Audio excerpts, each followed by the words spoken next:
Bienvenido a Mentes de Hierro, de tener un invitado muy especial aquí. Vamos a dar la bienvenida a Mateo.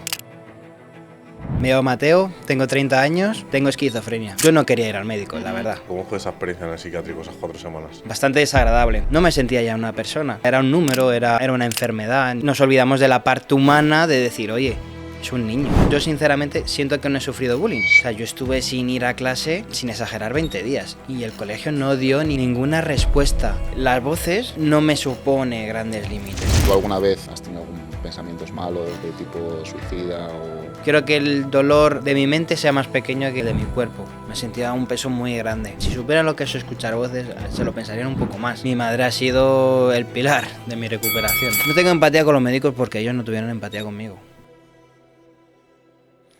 Bienvenido a Mentes de Hierro. Hoy tenemos el honor de tener un invitado muy especial aquí que va a contar exactamente diferente, va a contar su historia. Y nada, vamos a dejar que se presente él, así que vamos a dar la bienvenida a Mateo.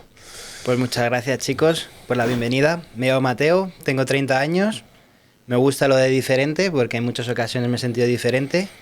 Y nada, me llamo Mateo, tengo 30 años y trabajo de mozo de almacén. Me gustan las artes marciales. Y como dato excepcional, que bueno, es el que imagino vamos a hablar mayoritariamente aquí, es que tengo esquizofrenia. Mateo, siempre tenemos un poquito, bueno, ya has hecho una pequeña introducción de quién eres. Entonces, vamos un poquito por empezar por el kit de la cuestión. ¿Cuándo te detectaron a ti esquizofrenia? Vale, mi diagnóstico de esquizofrenia fue detectado a los 17 años, pero mis síntomas pues serán desde los 12, 13 años.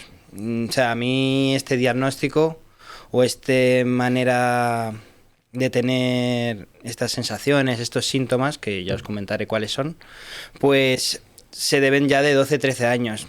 Lo tengo desde los 17, pero los síntomas desde 13. Ha sido un proceso muy largo de aceptación, de recuperación y bueno, es algo que sigo trabajando a día de hoy. ¿Cuáles eran estos síntomas, Mateo? Pues David, los síntomas eran, para hacerlo un poco más concreto, mira, los síntomas no es que aparecen de repente. A mí esto me gusta un poco escenificarlo, ¿no? Es de una pelotita tan pequeña que ni se ve hasta una bola muy grande que es muy difícil de deshacer. Y estos síntomas empiezan a lo mejor con un pensamiento inocuo, sin ninguna maldad o sin nada que te puedas percibir, ¿no? Como por ejemplo, me siento muy fuerte, me siento un superhéroe, hasta que ya, bueno, se va hilando todo. De pensar que a lo mejor, como eres alguien importante, la gente empieza a mirarte, de empezar a mirarte, esas miradas empiezas a relacionarlas con amenazas, de pensarla con amenazas, pues empiezas a esconderte, a comportarte de manera extraña, meterte detrás de arbustos, no querer salir de casa, y de ahí ya salen pues síntomas, digamos, más... se llaman síntomas positivos porque son los del diagnóstico, que pueden ser oír voces, pensamientos extraños del tipo pensamientos de pensar que la gente te quiere agredir, de que te están persiguiendo, de que hay algo muy grande que te va a acabar contigo, y todo eso pues da así que esa bola tan pequeña se haga tan grande, y de ahí pues los síntomas que os he contado. ¿Y por qué decidiste acudir al médico? ¿Cuál fue el punto de inflexión que dijiste, mira, tengo que ir a un especialista porque no sé lo que me está pasando? Pues mira, el médico, yo no quería ir al médico, la verdad. Yo no quería ir a los psicólogos. Empecé yendo a un psicólogo, a una psicóloga, y la verdad es que a mí todo eso no creía en ello. No creía en ir al psicólogo o a ir al psiquiatra. De hecho, era bastante reticente, no me apetecía ir. Entonces, bueno, yo empiezo a ir al psicólogo o al psiquiatra más bien obligado, ¿no? Mi madre ve que no estoy bien, ve que me comporto de una manera extraña, a lo mejor lo relacionaban con... es la edad, es la adolescencia, pero en realidad es que había pues algo de más grande, ¿no? De más peso, sí. Más peso. Entonces, bueno, de ahí empiezo a tener que ir al psicólogo, a tener que ir al psiquiatra, y sí que el punto de inflexión de cuando ya dice mi mente está muy frágil es ir al centro hospitalario, ¿no? Al psiquiátrico. Yo estuve ingresado ahí 4 semanas y de ahí sí que ya, pues, no se me da el diagnóstico, fue con 13, 14 años el ingreso y de ahí ya tengo que ir obligatoriamente al psiquiatra de la Seguridad Social. ¿Y cómo fue esa experiencia en el psiquiátrico, esas 4 semanas? Pues no muy agradable, la verdad, bastante desagradable. No es un sitio a lo mejor como se puede imaginar la gente, ¿no? Que es con telarañas o gatos por los pasillos, no es así.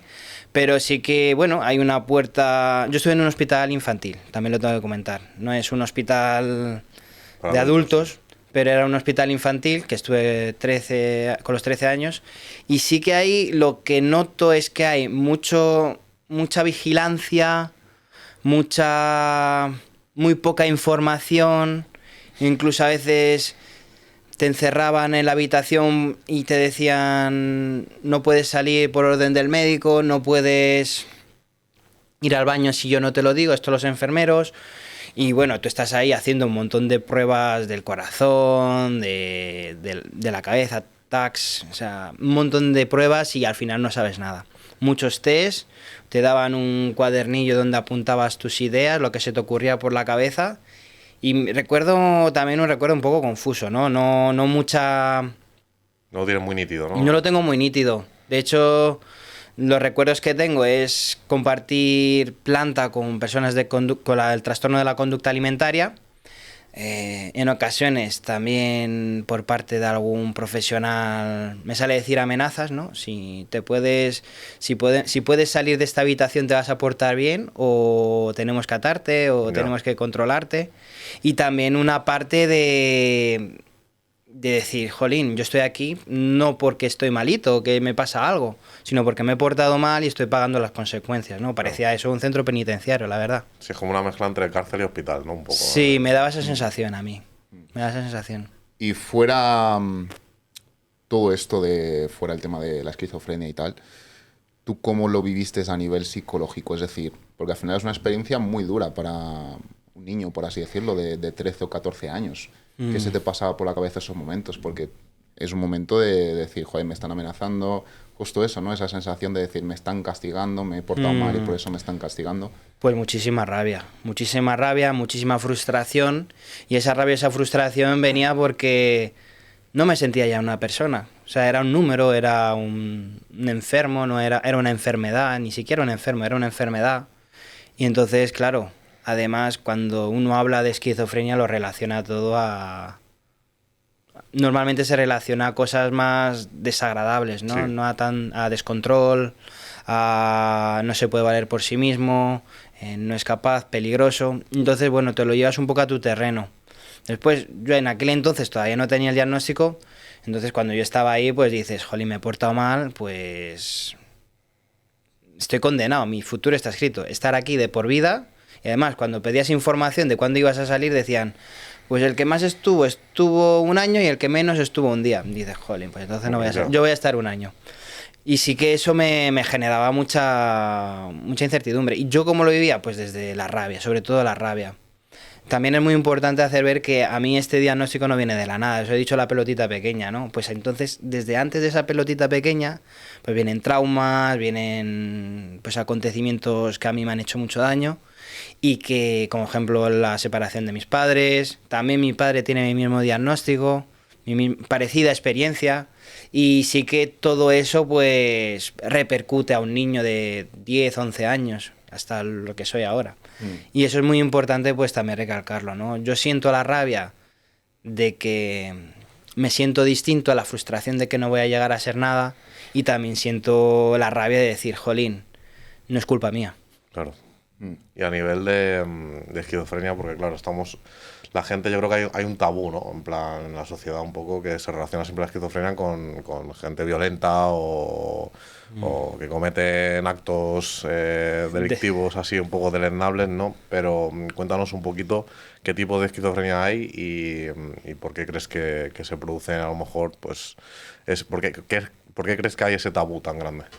Vale, a ver, yo puedo hablar desde mi experiencia. Como os digo, no soy un profesional de la salud, pero mi diagnóstico es esquizofrenia paranoide. En el caso mío está muy ligado a a la percepción de las cosas, ¿no? Por ejemplo, pues a veces siento que voy a ser pues agredido porque me ha mirado mal, ¿no? Y de ahí ya pues entras a la defensiva o te encierras en ti mismo, ¿no? Son percepciones de una cosita tan pequeña, el pensamiento va hilándose hasta que ya no hay retorno en ocasiones. Y yo creo que, bueno, la salud mental en general, sí que la esquizofrenia yo creo que es uno de esos diagnósticos más desconocidos, porque hay mucho desconocimiento, porque se relaciona eso también, porque si miramos la historia, desde 1940 pues hasta 1940 estaban los manicomios, No. más o menos. O sea, llevamos muy poco de recorrido sobre la salud mental, pero no solo de esquizofrenia, sino todo en general. Y creo que también la esquizofrenia se relaciona mucho a la peligrosidad, a la inestabilidad, al por dónde va a salir esta persona que se está comportando de manera extraña, porque también los medios de comunicación, No. la película, los libros, pues todo eso lo relacionas con esquizofrenia. Se ha comportado de manera distinta, esquizofrenia, medio de comunicación. Siempre vemos el titular de esta persona ha matado, esta persona ha hecho. O sea, no dicen esta persona ha salvado, esta persona con esquizofrenia pues ha ayudado a su madre, pues esta persona con esquizofrenia ha conseguido. No, siempre lo peor. En el lado negativo, sí. Sí, y creo que también ese mensaje es muy doloroso. O sea, muchas veces cuando cometen esos actos se busca el diagnóstico, que eso, bueno, si quieres informar, no lo hagas para generar morbo. Ahora un poco cambiando de tema. Pero yo creo que también algo muy importante de comentar esto es que, vale, esa persona, pero no me refiero solo a los que han... O sea, esto tiene que ser condenado. O sea, tiene que ser condenado si una persona pues comete un delito, siempre. Eso tiene que ser condenado, por lo menos, que pueda recuperarse de eso que ha hecho o pagar por lo que ha hecho. Pero yo creo que muchas veces no tenemos en cuenta que esa persona ha perdido de ser esa persona porque ha tenido un problema de salud mental. Entonces yo creo que estamos fallando como sociedad cuando esa persona pierde la cabeza. No, totalmente. O sea, También lo que ha pasado muchas veces es que muchos, bueno, sobre todo delincuentes y asesinos en serie y tal, que realmente les han detenido, fingían después tener esquizofrenia. O sea, era como una excusa, ¿no? De a ver si me meten en un manicomio, en un psiquiátrico, en vez de ir a la cárcel, ¿no? Y yo creo que también eso empezó también a crear un estigma constante de ese tipo de gente, ¿sabes? Pero estoy de acuerdo con lo de que tenemos mucho trabajo por delante. Hay mucho trabajo. Y de hecho esto es algo que comentamos en un episodio que hicimos él y yo acerca del bullying. Obviamente nadie justifica la violencia, pero también, por ejemplo, sobre todo en el caso de los school shooters, hay que saber también entender que es complicado tomar decisiones, sobre todo en el caso del bullying para un niño de 12, 13, 14 años, que su vida es una auténtica tortura, su vida es un auténtico infierno. Y si ya muchas veces los adultos toman malas decisiones, imagínate una persona que está en esa situación, ¿sabes? Y hace falta a veces ese trabajo de empatía previo, ¿sabes? Para saber lidiar con esas situaciones hasta llegar a ese punto. Totalmente de acuerdo. Yo ese capítulo, por cierto, lo he visto un poquito, está muy chulo. Y yo también sí que lo creo. O sea, una frase que se relaciona mucho a las personas con un diagnóstico como el mío es que la violencia genera violencia. Y yo estoy completamente de acuerdo. Pero es que la persona a la que se trata mal cogerá ciertas conductas, ¿no? Imagino. Yo no soy profesional, pero si tú tratas mal a una persona, esa persona después lo refleja a otra persona, ese malestar, yo creo. Entonces, obviamente no hay que exculpar, no hay que decir, bueno, lo pasamos por alto. No, eso creo que no. Obviamente. Hay que abordarlo, pero siempre para el bien de la comunidad, de la sociedad, ¿no? No creo que haya que abandonar a alguien por el simple hecho que, pues a lo mejor ha tenido un acto rebelde o algo algo deleznable, ¿no? Yo no digo que tenga que pasarse por alto, pero tiene que analizarse para que no vuelva a pasar. Eso es lo que me gustaría a mí, ¿no? Si hay muchos casos me sale decir, esto es un tema muy delicado, es un tema que yo no comparto, de hecho se puede empatizar o no, pero mucha gente que viene violada después viola de nuevo. Entonces son temas, es como la rabadilla la esta que se come la cola. Sí, entonces hay que cortar ese círculo y de verdad abordar el problema. Sí, yo creo- No tanto desde el castigo, sino desde vamos a ayudarle para que se vuelva a resentar y no vuelva a pasar. Eso es lo que me gustaría a mí. Habría que hacer una prevención muchas Desde veces luego. de estos casos, porque al final tú cuando tienes niños que sufren acoso o sufren ya no solo acoso escolar, sino en sus propias casas, si eres un profesional o eres una persona con ciertas luces, te das cuenta, ¿no?, de que ese niño a lo mejor no está bien. Hay algunos que lo esconden muy bien, pero hay otros que obviamente se les ve y se refleja en su comportamiento y en cómo les tratan los demás. La cosa es que yo creo que la educación está tan centrada en crear simplemente obreros y gente y hormiguitas que se nos olvida la parte emocional de las personas que están ahí. Entonces, eso es algo que se debería estudiar y mejorar bastante en los centros. Yo creo que un psicólogo o un profesional que estuviese ahí en cada centro educativo estaría bastante bien. Hay algunos que lo tienen, pero siempre es como un orientador, ¿no? Sí, pero Yo estoy de acuerdo. no se usa Que casi, vas a ir a comer chuches, ¿sabes? literalmente. No, pero es que además, o sea, decimos uno, pero con que haya uno, no nos demos por satisfechos. Que es que hay institutos que, jolín, ¿cuánta gente hay? Uno va a abordar tanta gente. Es imposible. A tema de salud mental, lo mismo. O sea, ¿cuántos psiquiatras por cada cuántos habitantes? Es una burrada. También has dicho lo de... Uy, se me ha pirado un poco. Lo del tema de...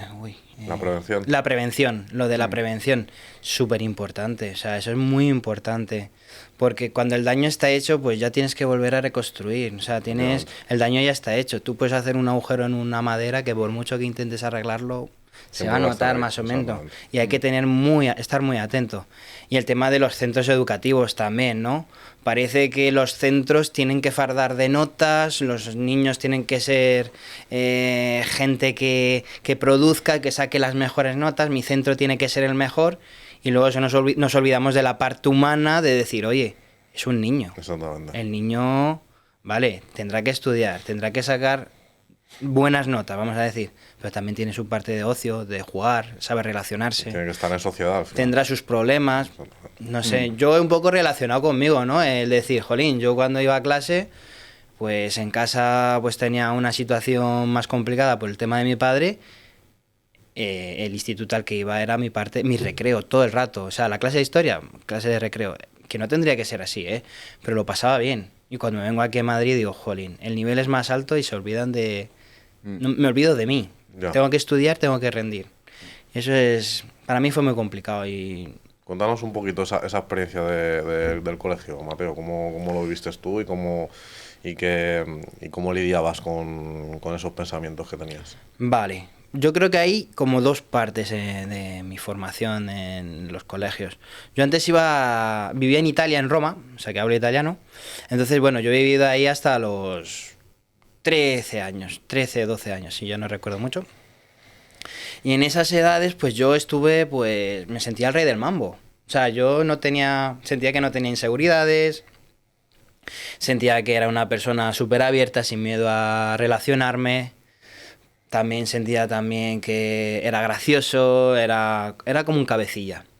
¿Qué pasó? Que con el tema de mi padre, pues mi madre, para cuidarnos, tuvimos que cambiar de país. Y yo fui a un colegio en el que el nivel era mucho más alto que el de Italia. Era un colegio en el que de verdad yo notaba que lo más importante eran las notas.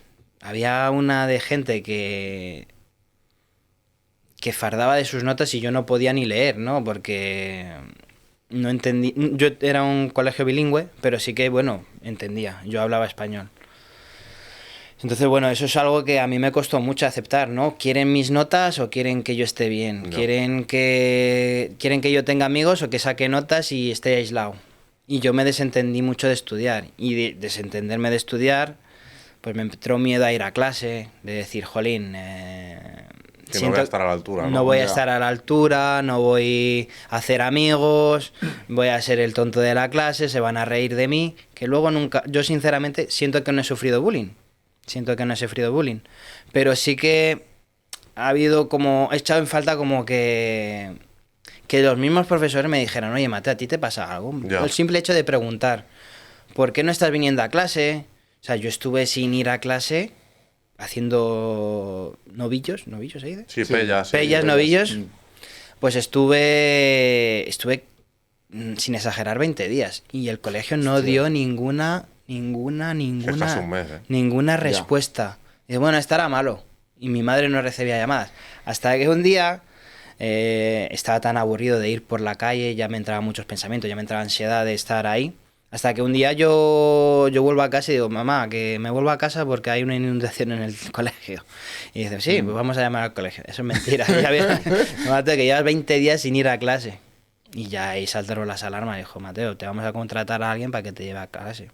Y ahí con el cuidador que me obligaba a ir a clase. Y lo pasé muy mal. Lo pasé muy mal porque sí que notaba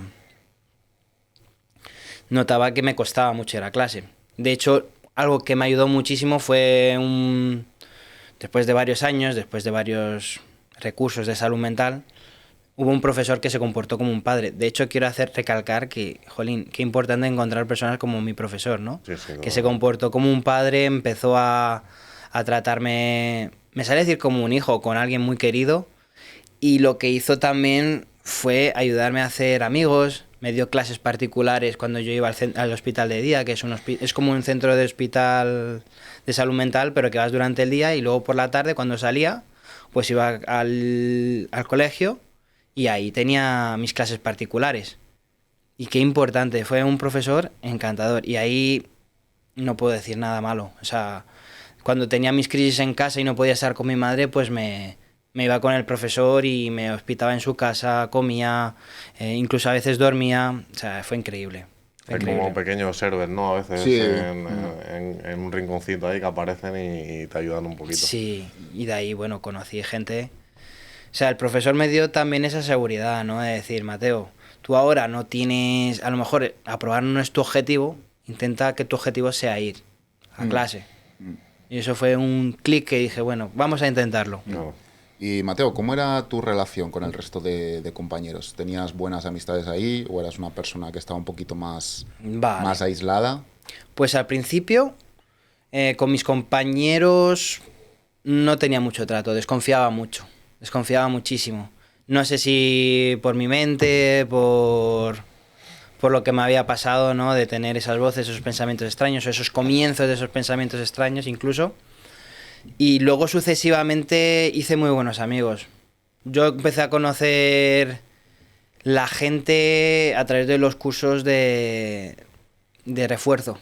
Cuando yo iba por la tarde después del hospital de día empecé a conocer gente y ya no era toda esa marabunta que te mira y dice vamos a ya estaban formados los grupitos, pues no, ahí con poca gente te abres un poco, era más fácil abrirse, ¿no? Me costaba menos abrirme y hice muy buenos amigos.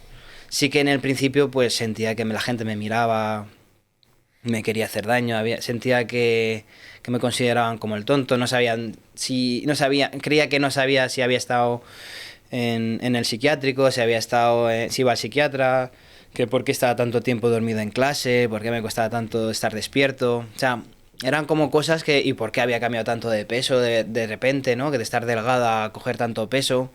Son cosas que se preguntaban y no sé qué se esperaban, no sé si tenía que contar lo que me pasaba, no sabía si ya tenía que abrirme. Pero sí que he tenido muchos buenos compañeros y ahora algunos son amigos. Y de verdad que es una gran suerte. De hecho, mi primera suerte del cambio de país son los amigos. O sea, lo que primero valoro son los amigos. Estaba cabreadísimo con mi familia, estaba cabreadísimo con todo, menos con estos amigos. Te refugias también. Me refugié un poco ahí. Y Mateo, yo te quiero preguntar un poquito, porque ya nos has dicho un poco por encima, ¿no? El tipo de pensamientos que tenías ahí a nivel intrusivo, pero... ¿Cómo se forma esa bolita, ¿no? ¿Qué es lo que solías pensar? ¿Cómo eran esas paranoias, si se puede llamar así, que entrabas? Vale, esa bolita pequeña, normalmente era como un pensamiento de estoy solo, aquí cambio de país, estoy solo. Sí que en Italia ya notaba como que empezaba a notar vergüenza de salir a la calle con mis padres. Cuando ya vengo aquí a Madrid, pues ya noto que esa bolita me siento solo, estoy indefenso. O sea, yo ya no tengo ni mis amigos, no me llevo bien con mi madre, no tengo nadie cerca, estoy solo. Entonces cuando salgo a la calle, pues me siento indefenso, tengo miedo. Además, si ya veo que noto que la gente me mira, pues ya digo, jolín, aquí está pasando algo. De hecho, con las miradas yo quiero hacer notar que no es que yo crea que me iban a hacer daño, yo sé que me iban a hacer daño. Ya. O sea, era una sensación real. Y con esa sensación real, pues empezar a hablar solo, ¿no? O sea, comportarme como decir, jolín, vamos a escapar de aquí, vamos a salir, vamos a escondernos. De hablar solo ya salen empiezo a aislarme, a estar mucho tiempo solo, pues salen mis primeras voces, quiero saber dónde estás, me preguntaban, dónde te quiero ver. Yo eso lo relacionaba mucho a mi padre, pero también a temas un poco sobrenaturales, ¿no? Estaban hablando conmigo desde el más allá o temas más, no sé, sobrenaturales, distintos. Y sí que me dificultó mucho, pues, el volver a... O sea, ya ahí como que se detectaron el brote psicótico, ¿no? Que es la alteración de mis sentidos, que altera mi realidad. Y de ahí ya me llevaron al hospital ingresado. Pero sí que esas eran mis sensaciones, ¿no? No te puedo decir que era mentira, porque para mí era verdad. O sea, por mucho que yo te diga No, aquí no. hay agua, si yo creo que hay veneno y lo bebo y siento que hay veneno, pues también eran cosas que me pasaban, ¿no? Desconfianza, Desconfiaba de la vida, que no es ese el caso, pero... No, sí, pero hay que recalcar eso, que para una persona cuando tiene esos pensamientos, de fuera a lo mejor la gente dice, wow, tal, pero es que en su cabeza todo es real, o sea, Sí. todo está ahí, o sea, es Sí. como si fuese palpable. Entonces, esa es la disonancia, ¿no? Es como lo difícil de entender para una persona de a pie, ¿no? De cómo esta persona puede pensar que esto existe. Pues es que el cerebro humano es tan espectacular y tan jodido a la vez que... También se puede entender un poco el rechazo, ¿no? Cuando tú ves una persona, no sé, que no es justo, ¿eh? No es justo el rechazo. O sea, yo creo que hay que saber empatizar también en estos casos. No, cuando tú notas a alguien que habla solo, lo primero que dices, hostia, ¿por dónde va a salir este? ¿No? Vas a decir, oye, este está dando como manotazos al aire y a ver si me va a dar uno. Entonces, jolín, el rechazo que genera, o también normalmente cuando se está en brote o después de la fase aguda del brote, ¿no? Cuando vuelves, digamos, a la realidad, notas que te cuidas menos, ¿no? No. Ya en el brote te cuidas menos, hueles mal, pues no te duchas, todo eso genera rechazo, quieras o no. Entonces es algo muy complicado de hacer entender a la gente que cuando una persona se comporta así, cuando se comporta así una persona, es muy difícil de hacer entender que esa persona está sufriendo en realidad. En mi caso estaba sufriendo. Claro. Con respecto a esto que has comentado de las voces, que me ha generado curiosidad, ¿esas voces que tú escuchaban eran como voces reales, como estamos hablando tú y yo? ¿Eran voces masculinas, femeninas? ¿Cómo era eso? Vale, las voces... voy a explicarte una cosa. O sea, las Sí. voces, muchas veces la gente cree que son pensamientos. No son pensamientos, son voces. La diferencia que yo noto es que las voces yo las escucho. Por aquí, no es directamente mis orejas, es como dentro de mi cabeza. Y lo distinto de un pensamiento es que es una voz distinta a como te hablas tú en tus pensamientos, que además tú no puedes quitar, ¿no? Tú a lo mejor estás pensando algo, uy, esto no lo quiero pensar. La voz no, la voz se queda ahí. Se queda entre cejo y cejo. Y eso es lo difícil de la voz, es un poco como... Y era de hombre, en mi caso era de hombre, era una voz muy nítida, y en ocasiones es una voz que aparece cuando estás estudiando, cuando estás solo, cuando hay mucho estrés, cuando te sientes más alterado, ¿no? Estás más nervioso, tienes más miedo, pues aparece esa voz. Y también puedo decir que hay también estrategias para calmarlo, ¿no? O sea, ya sea una medicina de rescate, ponerte unos auriculares y centrarte en la letra de la canción, contar el gotelé, o sea, son mis técnicas, ¿eh? Y cada maestrillo tiene su librillo. La parada del pensamiento, ¿no? Por ejemplo, ves que se está haciendo mucho bucle, hay gente que se pone una gomita, se da un golpecito y se centra más en la gomita, en vez de otras técnicas como puede ser el autolesionarse, que eso no es un caso, o sea, no es una buena opción. En mi caso yo también he tenido autolesiones y sí que era para calmar las voces, pero luego se te queda la marca, entonces Exacto. no merece la pena. Sí que esas técnicas a mí me han ayudado mucho, la de la distracción, de decir, jolín, me centro en la música, aunque oiga la voz, me centro, yo qué sé, en la canción de tal artista. Y ahí como que se calma un poco más todo. O por lo menos se desvanece. Sí que si se sigue, pues no dudéis en contactar a un profesional. Claro. ¿A día de hoy sigues teniendo también alguna vez esa voz ahí que te habla? Sí, sí que me pasa. Normalmente cuando me siento yo que sé a estudiar o a editar un vídeo, digo, jolín, otra vez esta y ahí a tocar las narices. Y normalmente son voces desagradables, ¿eh? Te dicen dónde estás, dónde te quieres ver, o también no vales, eres tonto, te hablan muy mal. O sea, en mi caso me hablaba muy mal. No son voces de decir, ah, pues qué grande eres. Que también hay gente, ¿no? Que dice que tiene voces así de engrandamiento, ¿no? Que dicen, jolín, le da una parte positiva.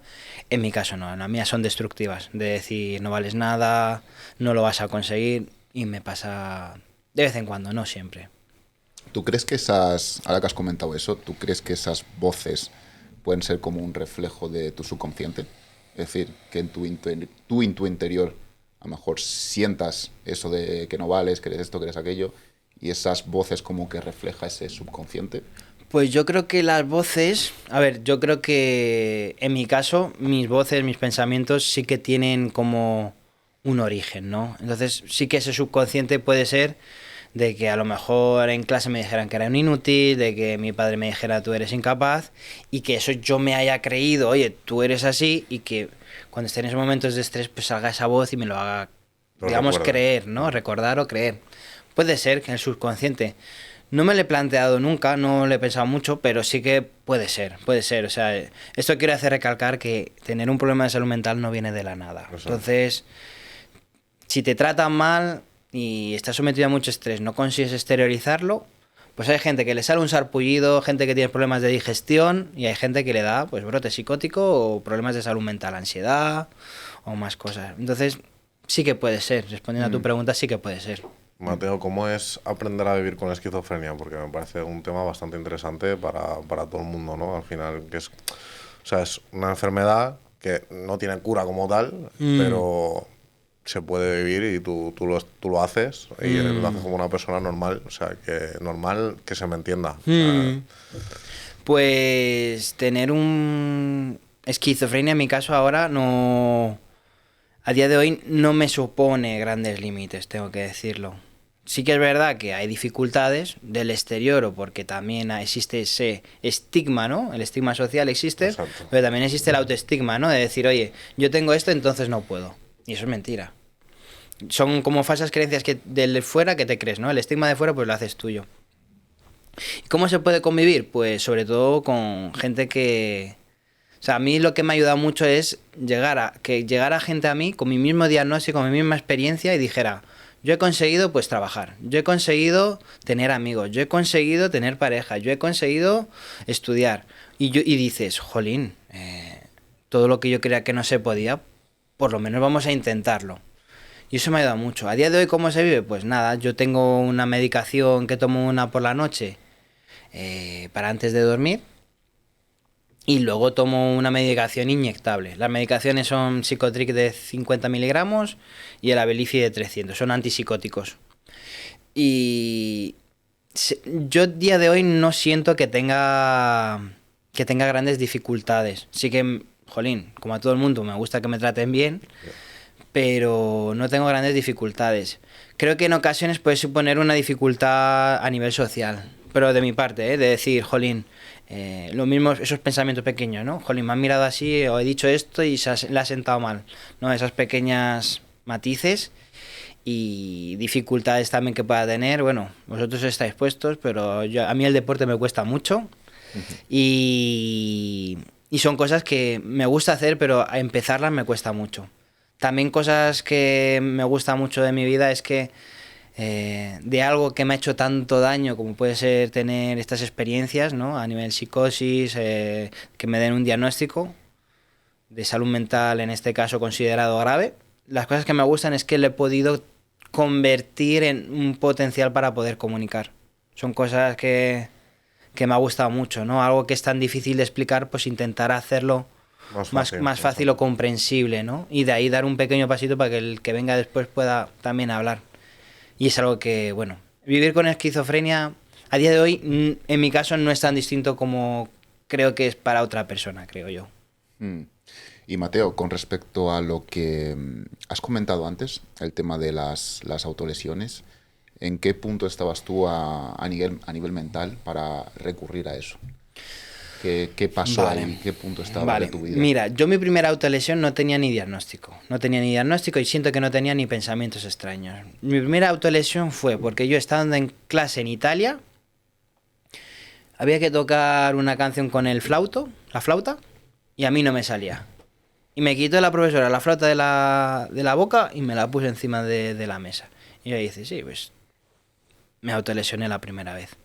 Era como una frustración, una necesidad de decir, jolín, lo estoy pasando tan mal que necesito exteriorizarlo. Quiero que el dolor de mi mente sea más pequeño que el de mi cuerpo.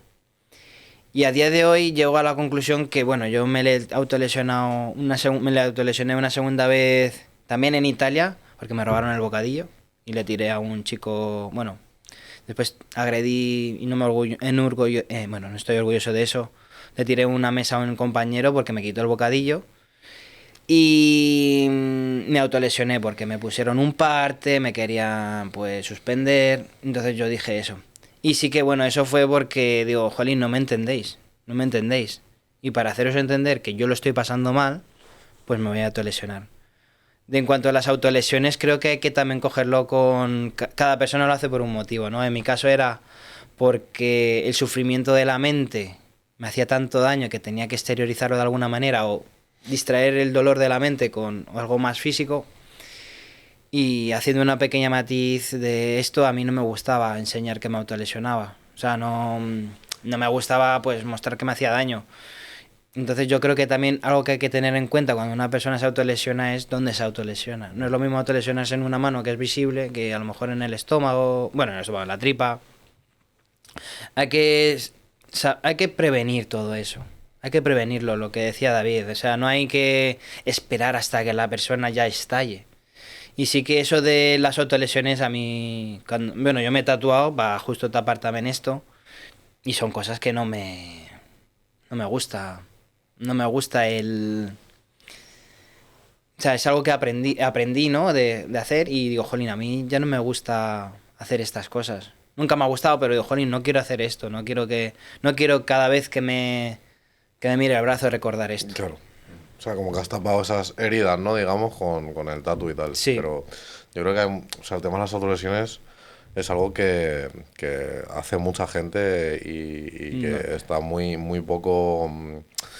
no se habla, básicamente, sí, ¿sabes? No es tan visible. Y hay mucha gente que lo hace. De hecho, yo he visto hasta personas a lo mejor trabajando en una cafetería y tal, que le miran los brazos y ven las marcas, ¿no? Sí. Esos típicos cortes en plan que son cicatrices, que se ve que es de lo que es. ¿Sabes? Mucha gente no lo entiende. De hecho, yo me pasó estando con unos amigos que fuimos a cenar y tal, y estaba una de las chicas que estaba sirviendo la comida y tal, tenía el brazo entero lleno de cicatrices y se veían que eran cortes, ¿no? Y yo sí que es verdad que yo nunca me he autolesionado, tampoco, nunca jamás es algo que nunca he hecho, aunque he sufrido mis mierdas, pero nunca he hecho eso, pero sí que conocía a gente que lo había hecho y bueno, y al final, si estás un poco puesto en el tema de la salud mental, sabes reconocer esas marcas, ¿no? Y es curioso porque mis amigos con los que estaba yo era como, ¿qué le pasa en el brazo, no? Plan, como que no sabían identificar de qué eran esos cortes, esas cicatrices. Y tú lo ves, se lo explicas y ya es como, hostias. Y entonces yo creo que también falta un poco el dar un poco de visibilidad a ese tipo de casos. Sí, yo creo que también como... Hay gente que cree que, jolín, lo disfruta. En mi caso no era así, yo no disfrutaba haciéndome los cortes. Yo era porque lo pasaba tan mal que tenía, como he dicho antes, distraer. Entonces, jolín, el concienciar a la gente que hay gente que no consigue exteriorizar su malestar verbalmente y tiene que recurrir a estos métodos, pues es una pena, es una pena. Pasa un poco también con el tema de los TCAs, ¿no? Que se recurra a las personas que tienen bulimia, que recurran a, pues eso, a purgarse, ¿no? Para después de comer, esa persona no se siente mejor después de ese episodio, muchas veces se siente peor.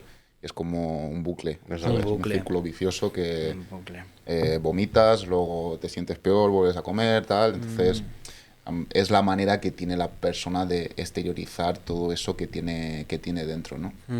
Es que, jolín, a mí me sale decir que también qué importante es el entorno con el que te rodeas. Totalmente. ¿No? O sea, muchas veces yo lo que... A ver, no es mi caso, pero sí también, jolín, hay cuerpos que son más aceptados y otros que menos, en mi caso. Es lo que pienso yo, ¿no? También es verdad que no hay que ir a los extremos. Pero sí que, jolín, que, por ejemplo, en mi caso, el querer tener ese cuerpo de ahí y hacer cualquier cosa para tener ese cuerpo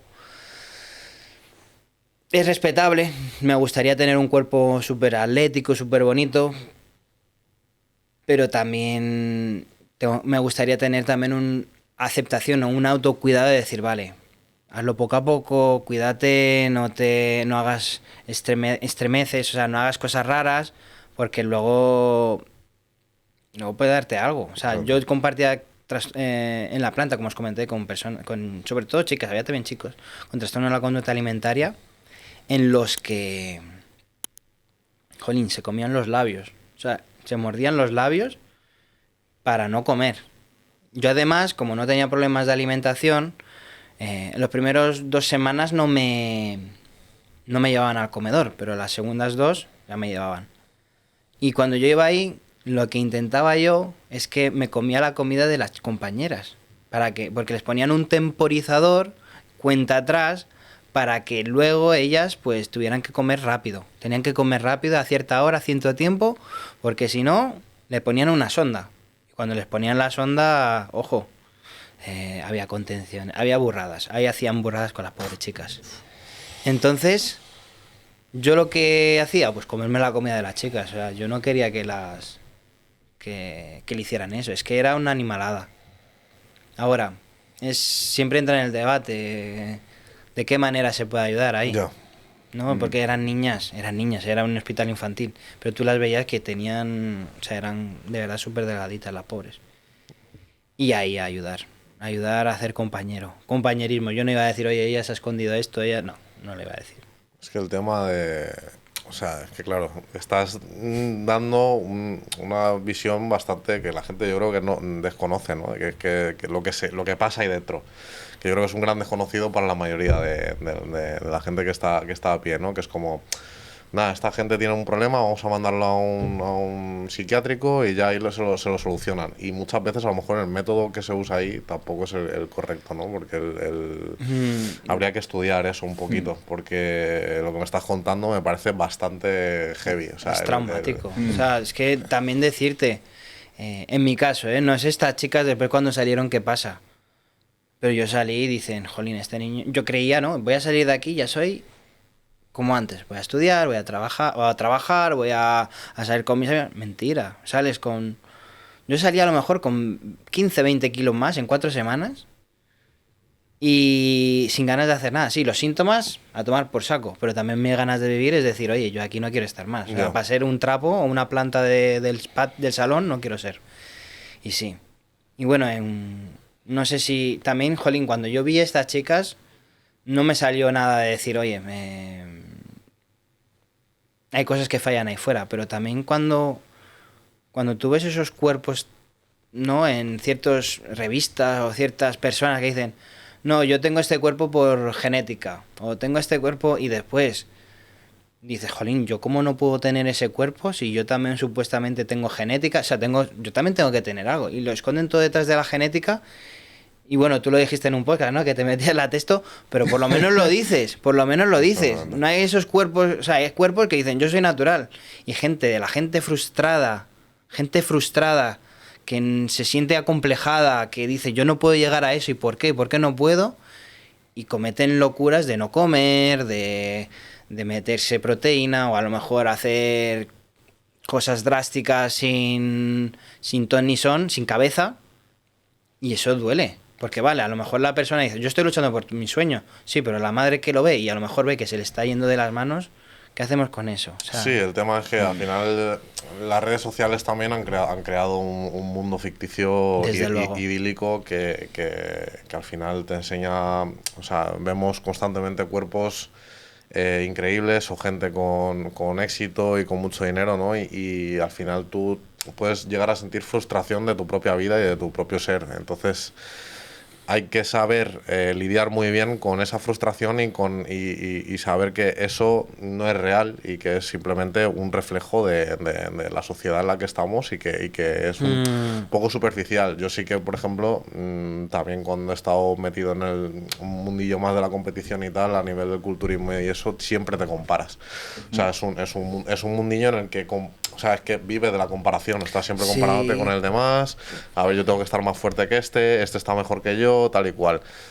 Dentro de una competitividad está bien porque la competitividad te puede hacer mejorar y te puede hacer ser mejor, pero cuando llega a ser autodestructivo, eso ya es un problema. Claro, pero yo también puedo decir, jolín, yo por ejemplo con mi diagnóstico, ¿no? Yo veía gente que digo, jolín, esa persona tiene una carrera, esta casa tiene hijos y yo con esta edad todavía no. No. Lo puedes ver como algo de admirar, ¿no? Decir, joder, voy a intentarlo yo también, pero no es que, como decías tú, a veces es tan ficticio todo, es como la superficie, la punta del iceberg. Y sí que es verdad que cuando ves a una persona y dices, jolín, voy a compararme, pero para intentar ser mejor yo, no para que sea mejor, no voy a dejar mi salud para que... No, la salud para mí es de lo más importante, si no lo más importante. Pero claro, nos enfocamos a veces tanto en el objetivo que a veces lo bonito es el recorrido, ¿no? A veces no siempre lo que uno consigue es lo que desea, ¿no? A lo mejor yo quiero tener mis abdominales, pero a lo mejor cuando tengo los abdominales digo, jolín, me apetece tomarme una hamburguesa y no puedo. ¿Sabes? Son cosas que... No sé, son cosas que me vienen a la cabeza. No, sí, si sí, tienen, no tienen... Tiene sentido, o sea, al final nos centramos mucho en el final del camino y muy poco en los pasos que hay que seguir para llegar ahí. Y el tema de los trastornos, al final, yo creo que casi todo el mundo, de hecho Felipe y yo lo hemos hablado mucho, casi todo el mundo que ha estado metido en el tema de la competición o que ha estado muy metida en el tema del entrenamiento y tal, ha sufrido o sufre algún tipo de trastorno de la conducta alimenticia, siempre, ya sea de exceso de comer o no comer, incluso, y luego, bueno, trastornos de imagen corporal, ¿no? También, exactamente. Dismorfia corporal, vigorexia, todo eso existe y está ahí. Y eso al final son cosas que a lo mejor no salen tanto a la luz, no se ven, porque tú ves a un chaval y dices, tío, ese tío está fuerte, ¿no? Está de puta madre. Pero tal, cómo no va sé por qué. dentro. No digo de sustancias, ¿eh? No, y sí, todo sí, eso, sí, pero digo de por dentro cómo está a nivel anímico, cómo personal, estará. A lo mejor él se despierta, se ve al espejo y dice, tío, estoy flaco o estoy gordo, ¿sabes? Y eso pasa mucho. Jolín. No, también, jolín, algo que es un tema que también está muy interesante. Bueno, yo le contaba a Felipe que había hecho, a nivel muy bajito, he hecho un poco de MMA, de boxeo. Jolín, esas personas que tienen que dar un peso en tanto tiempo, bajar tantos kilos, sería, si lo podéis preguntar a algún profesional, estaría guay, ¿eh? El de cómo, si les da algún efecto de TCA, porque, jolín, tú ves a gente que está súper, incluso rellenita o gorda, y de repente, pues con abdominales súper definidos. Hemos tenido sí, le he luchadores visto. Al final el tema de hecho, bueno, el corte de peso, o sea, lo quieren cambiar, porque es una cosa que es muy abrupta y quieren cambiar un poquito eso, porque al final tú estás perdiendo 10 kilos a lo mejor en cuestión de días. ¿Qué pasa? Que esa pérdida de kilos al final se hace sobre todo con agua, con líquido, o sea, casi todo el líquido. Entonces no supone al final tampoco un trastorno como tal de la alimentación, yo creo. Puede darse en algún caso, pero muchos atletas, sobre todo los que hemos tenido aquí, muchos hacen dieta durante prácticamente casi todo el año, ¿no? Para mantenerse un poco en un peso y luego ya simplemente tener que bajar 3-4 kilos, no tener que bajar 10 del tirón, que eso es como lo peor, ¿no? Y luego hay un proceso de rehidratación muy complejo en el cual tienes que beber un tipo de bebida justo después del pesaje. O sea, todo está muy medido y muy ¿no? estudiado. Vale. Pero hombre, obviamente no es sano. No, pero es una pasión, o sea, Pero- eso lo puedo entender, ¿no? Exactamente. Si les gusta, pues ¿quién soy yo para decirle, ¿sabes? No, pero de verdad que, a mí las artes marciales me gusta más verlas, he practicado, pero verlas es increíble. Bueno, he visto que habéis entrevistado, bueno, saluda a David Mora, que de verdad, bueno, yo entrené, bueno, me entrenó él a mí, era encantador, le recuerdo con mucho cariño. Es un crack. la Es un verdad, crack, David es un crack. Yo te quería preguntar, Mateo, a lo mejor es una pregunta delicada, sobre todo la parte esta que has comentado después de que saliste del centro, que saliste sin ganas de vivir. ¿Tú alguna vez a lo largo de tu vida, con todo esto que has pasado, has tenido algún pensamientos malos de Sí. tipo suicida o...? Sí, muchos. Me sentía un peso muy grande. Me sentía un peso para mi familia, un peso para mí mismo. Me sentía que no valía para nada.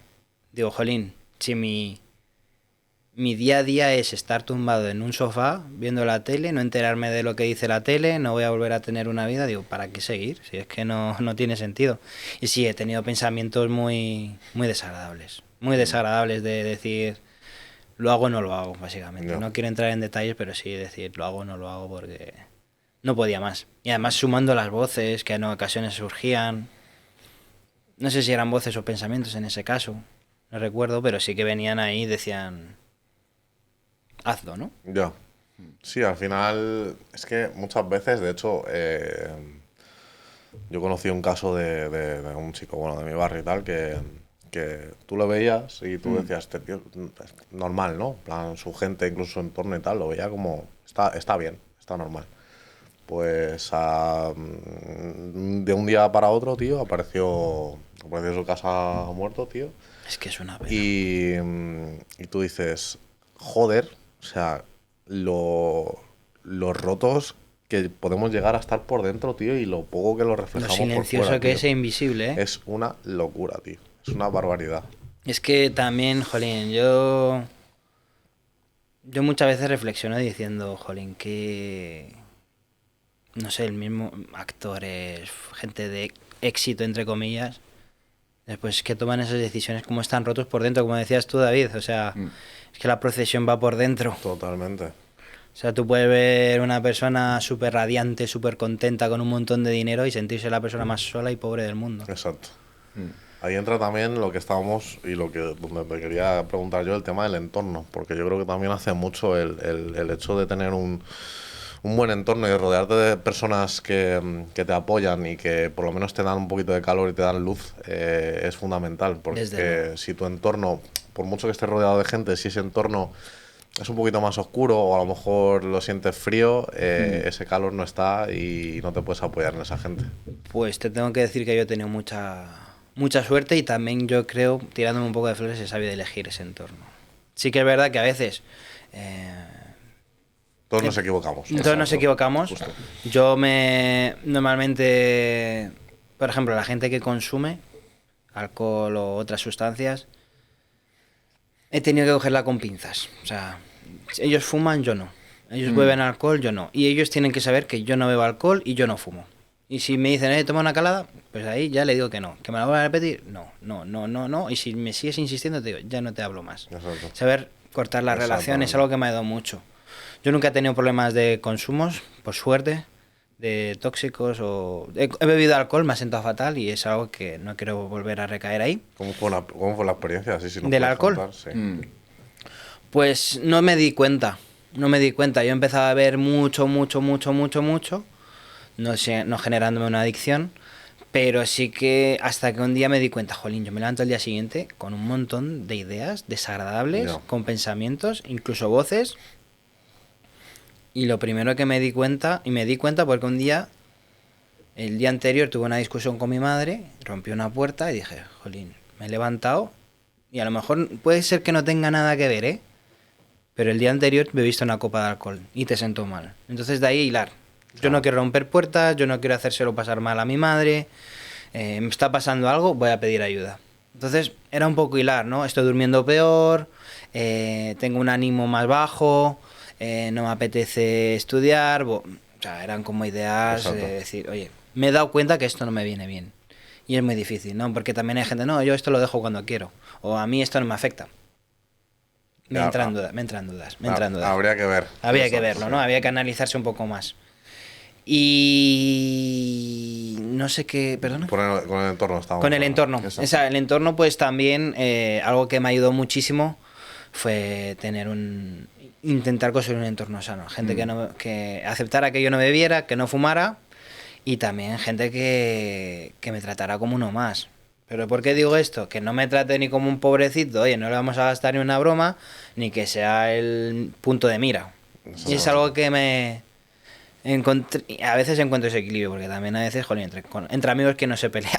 Entonces, bueno, encontrar ese equilibrio, también dar tener fuerza para dar su propia opinión, para poder decir, poner límites, decir, oye, yo aquí esto no quiero hacerlo, no me apetece hacer este plan, y me parece muy importante. Tener un entorno que acepte hasta dónde quieres llegar, lo que te apetece, lo que no, y también... A mí también hay veces que me cuesta mucho quedar, ¿no? O sea, a mí hay veces que no me apetece. Claro. Pero creo que a mucha gente, ¿no? Sí, eso nos pasa a todos Sí. al final. Entonces también que entiendan que, jolín, si no me apetece... Hoy no es mi día. No es mi día, no me Exacto. apetece. Mi batería social. Efectivamente. Es corta. Efectivamente, que no he firmado un contrato para quedar todos los días. Exactamente. Efectivamente. Pues Recalcando eso que has dicho tú, porque a ver, a mí no me gusta usar la palabra normal porque al final ni a mí tampoco. normal no existe, ¿vale? Exacto. O sea, no hay nadie normal. Pero úsala si quieres. Pero bueno, para que se me entienda, ¿no? Lo quiero decir. Has comentado una cosa muy, muy curiosa, que es el tema de que al final también a ti te gusta que te hagan bromas y que puedan, o sea, que tú te puedas reír de tus problemas o de lo que pasa. Yo creo que hay como un estigma, ¿no? De pobrecito, ¿no? Y eso lo hablamos con Nuria, que estuvo aquí, que es exacto. una atleta paralímpica también, que ella, por ejemplo, es una tía que tiene un humor negro Me brutal. encanta. Entonces... ella odia que la gente como que tenga pena de ella, porque ella es como, tío, a mí me da igual, o sea, el problema que tengo, yo hago una vida normal. Entonces no sé tú qué opinas de esto y si piensas un poquito. A ver, a mí el humor negro me gusta. Me gusta el humor negro. No se me ocurre ningún chiste, pero no me disgusta. Sí que es verdad que creo que hay momentos y momentos cuando hablar de humor Obviamente. negro. O sea, yo no creo que puedes ir, yo que sé, a una asociación de salud mental y decir, buenos días, locos de mierda. No, eso no. O sea, eso no. O hacer bromas en ciertos momentos en que la persona está más susceptible. Obviamente. Yo creo que con la ironía, con la sátira, se entienden muchas cosas de las cuales son... O sea, con el humor muchas veces se entiende incluso la gravedad del asunto, ¿no? En el sentido, jolín,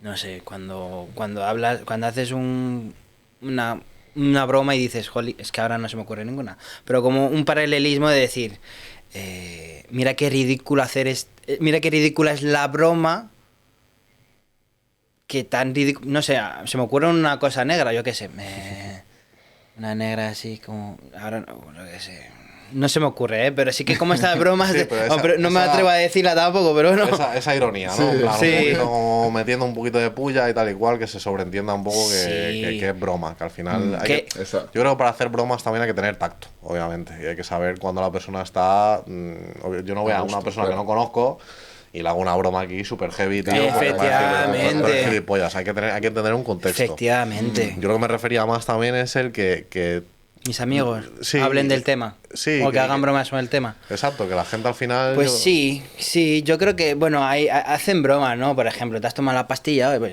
sí, me la he tomado y ¿qué más te da? ¿No? Pues, o sea, sí que hay bromas de esas. También hay que saber cuándo decirlas, ¿no? Claro. O sea, es que lo digo de siempre, tiene que haber un contexto. Si, por ejemplo, me ves que no es el momento y me hacen la broma, pues entonces yo no pretendo que te responda bien. Claro. También hay que tener, pues, un poco de... Por ejemplo, ¿cómo era mi lado más esquizofrénico que se dio en las redes, ¿no? A mí hay veces que me duele, pero me duele porque se creen que esto es la esquizofrenia, pero también puede ser una manera de decir, jolín, estos se creen que es esto, vamos a luchar contra esto. Exacto. No es... ellos que sabrán por lo que pasaba yo, ¿no? O hacer como simulando que oyen voces. Si supieran lo que es escuchar voces, se lo pensarían un poco más. Pero tampoco... Yo creo que se puede bromear de todo siempre desde respeto. No creo que se tenga... O sea, si tú la usas para hacerme daño... Claro, pues entonces obviamente, ahí hay ya... hay que entender el contexto de las bromas y el contexto de cuando se habla de X cosas. Yo me refería más al hecho de que también hay que... Es que tampoco me gusta la palabra normalizar, ¿no? Pero hay que como que normalizar a la gente que tiene un problema de salud mental y una persona que tiene una discapacidad. Sí. Hay que intentar tratarlos de forma natural. Integrarlos, y normal. hay que integrarlos. Que no te tiene que dar pena como tal. No. Porque al final es... Puedes empatizar, Exactamente. Puedes empatizar para ayudarle, pero no o sea, yo creo que es antiproductivo. Si tú a una persona le haces todo, al final, por ejemplo, yo al principio no podía ni levantarme de la cama. No podía hacer la cama, no podía, no, pero llegaba un punto que podía hacer la cama. Si mi madre seguía haciéndome la cama, ¿yo cuándo iba a aprender a hacerme la cama? Exactamente. O a hacerme la comida. ¿Quién va a hacerme la comida el día de mañana? ¿Quién va? O sea, hay cosas que Tienes que ser autosuficiente. al final, autosuficiente. ¿no? Hay que estimular, desde luego hay que estimular. No hay que decir, ay, pobrecito, no puede. Ay, no puede hacer amigos. No, hay que intentarlo. Obviamente hay gente que le cuesta más, hay gente que necesita más ayuda, hay gente que... Como cada persona vivirá una realidad distinta. Entonces eso es un poco lo que hay que ayudar, ¿no? El integrar a la gente que le cuesta un poco más y ayudar. Exacto. Yo, Mateo, con esto del entorno que estábamos hablando, ¿cómo, en el momento del diagnóstico, cómo se lo tomó tu entorno? ¿Cómo se lo tomó tu familia? ¿Cómo lo vivisteis? ¿Cómo vivisteis ese momento? Pues mira, el otro día se lo pregunté a mi madre no lo aceptaba. Mi madre decía, jolín, es mentira, Mateo no tiene esto. No. Pero no porque no quisiera, no voy a... Como que no quería reconocer el error porque le dolía mucho. Eso es algo que está ahí, ¿no? Dijo, joder, Mateo no puede tener esto, es muy duro. Y los demás, pues mis amigos, por ejemplo, me trataron como uno más. O sea, no dijeron, ay, pobrecito, ay, no puedes. O...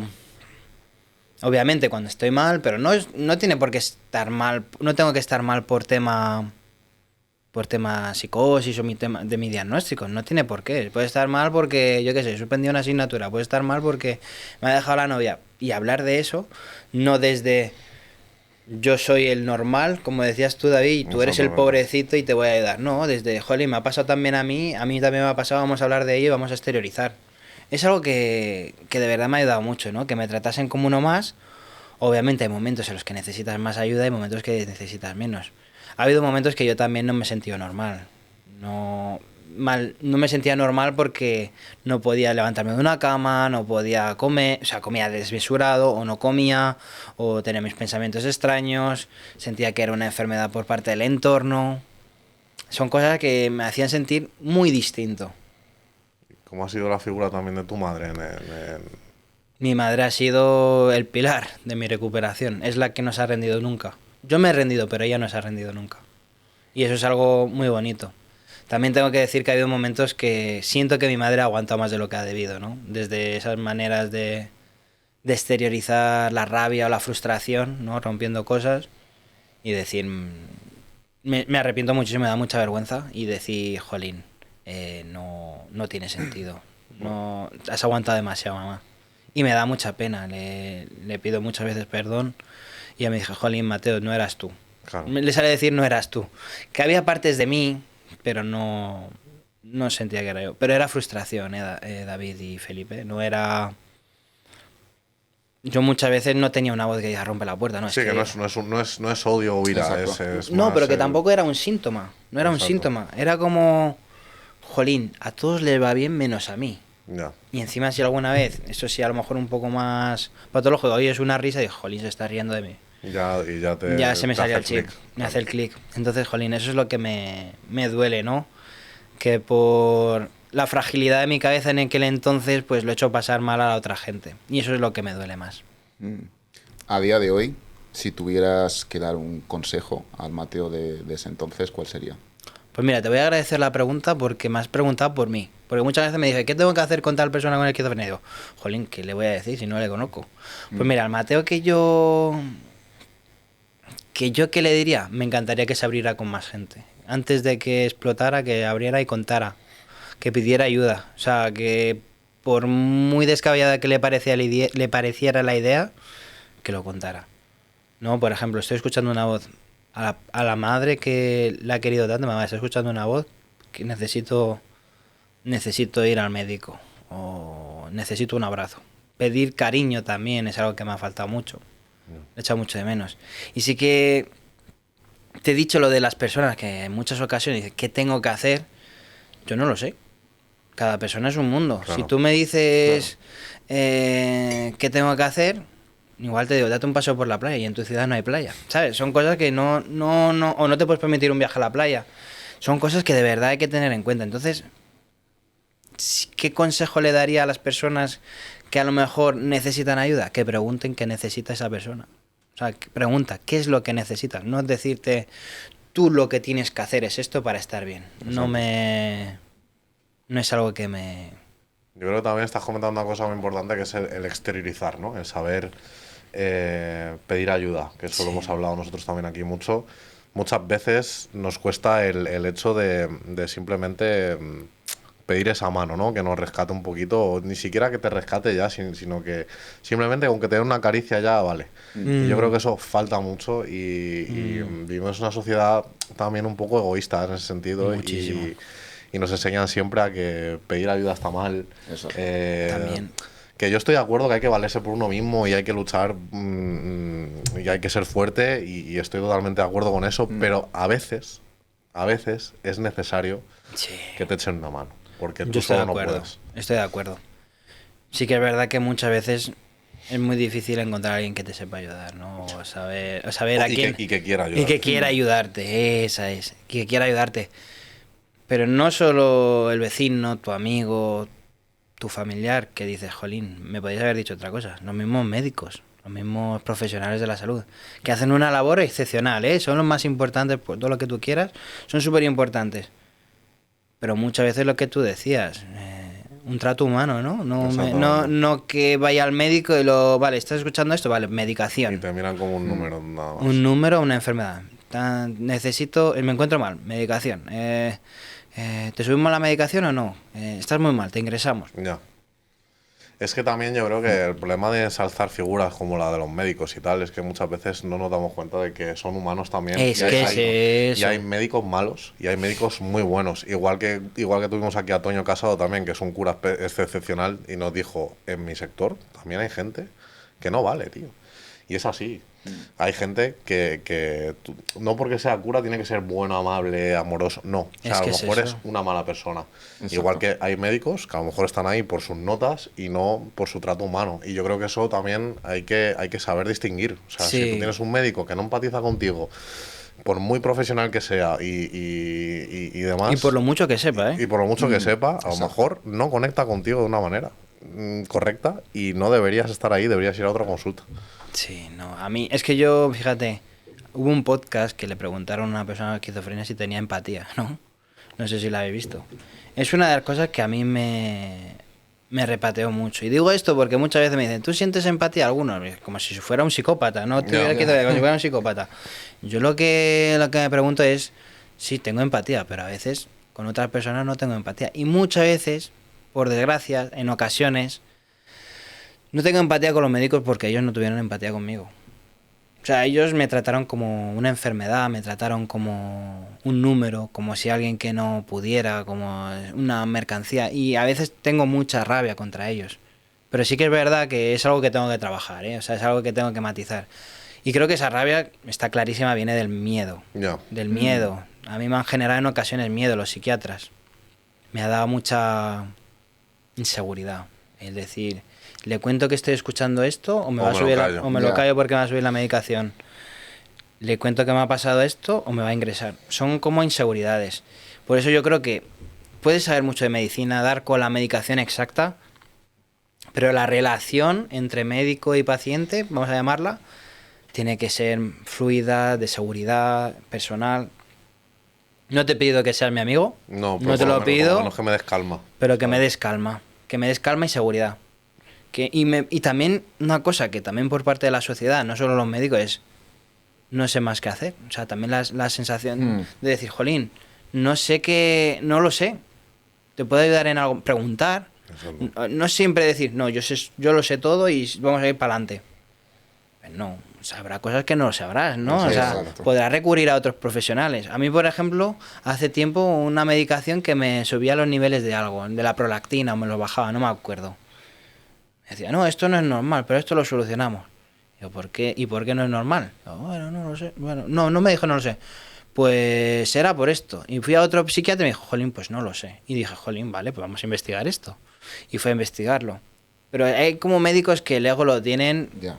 como Muy desmesurado. subido, sí, Desmesurado. O sea, es una vergüenza. Eso pasa con gente de todos los sectores. Yo Sí, creo exactamente, sí. Que es lo típico de yo tengo las respuestas para todo, tengo la panacea para cualquier cosa. Soy un y todólogo. No es así.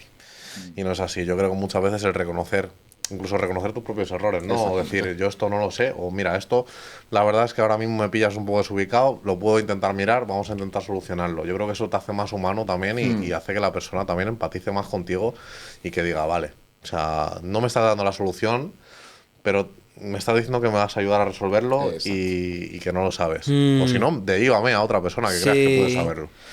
Sí. También decir que también hay psiquiatras y médicos muy buenos, ¿eh? Que, Totalmente, o sea, yo he sí, tenido claro. también suertes, o sea, pero sí que en ocasiones, jolín, cuando habla... Es que además en mi caso, que tengo que hablar de cosas de mi mente, la intimidad de mi mente, Exactamente. es muy Ya. complicado. Y si no generas un vínculo, No sale. no Ya. sale.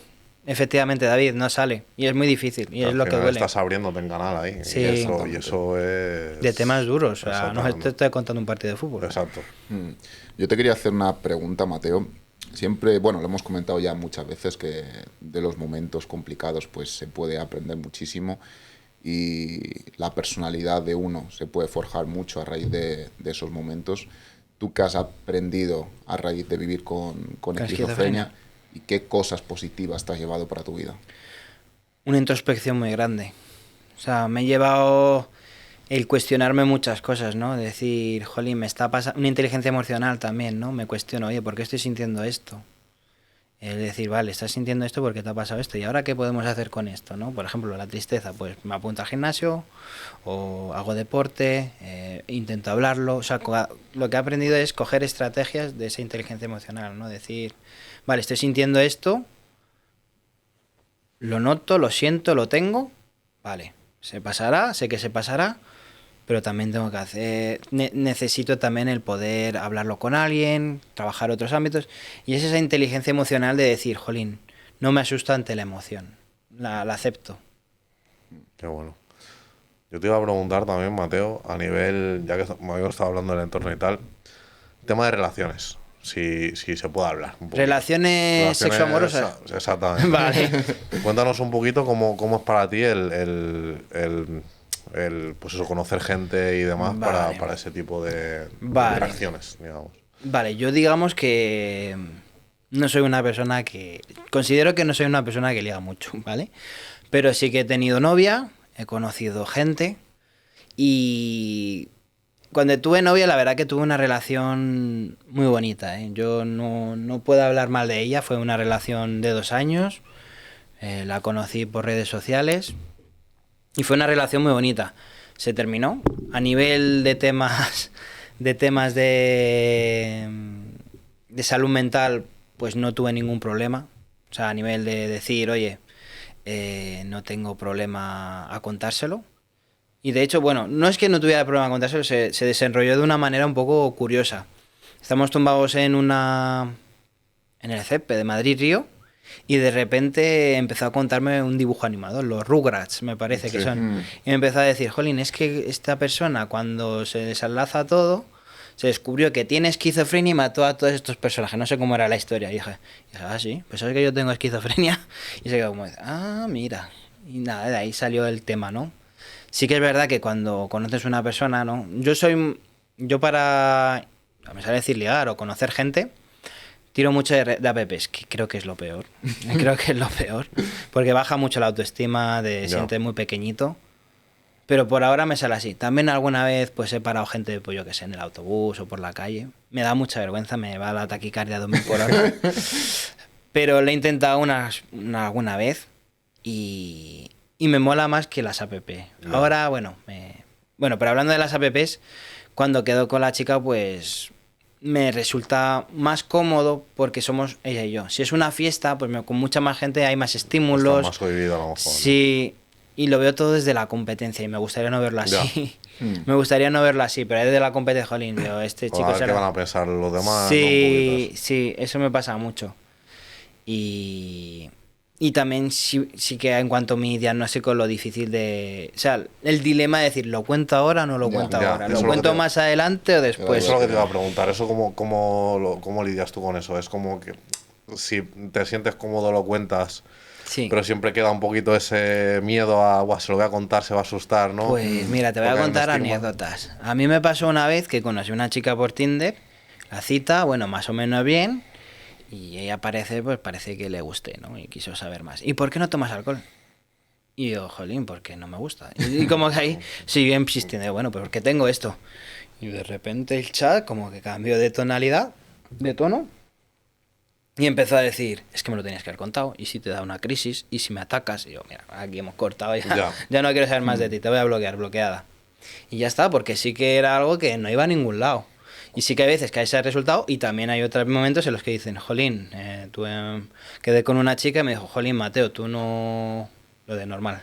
Le dije, yo cuando todavía no tenía trabajado esto, me dije, jolín, Mateo, tú no... Le dije, jolín, a esta persona, le dije, jolín, no me siento normal.